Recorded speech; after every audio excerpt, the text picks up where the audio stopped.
పశ్చిమ గోదావరి జిల్లా ఉండి నియోజకవర్గ కాంగ్రెస్ పార్టీ అభ్యర్థి వేగేసిన వెంకట గోపాలకృష్ణరాజు ఈరోజు ఉండి మండలంలోని చినపుల్లేరు, పెదపుల్లేరు, గోరింతోట, కలిసిపూడి గ్రామాలలో ఎన్నికల ప్రచారం నిర్వహించారు.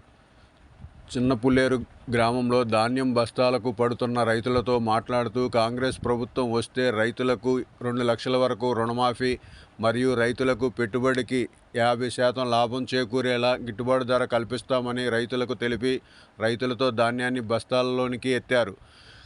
కాంగ్రెస్ పార్టీ హస్తం గుర్తుకు ఓటేసి ఎంపీ అభ్యర్థి కేబీఆర్ నాయుడికి ఉండి నియోజకవర్గం నుంచి గోపాలకృష్ణరాజు హస్తం గుర్తుకు ఓటేసి 2 ఓట్లు హస్తం గుర్తుపై వేసి గెలిపించాలని కోరారు.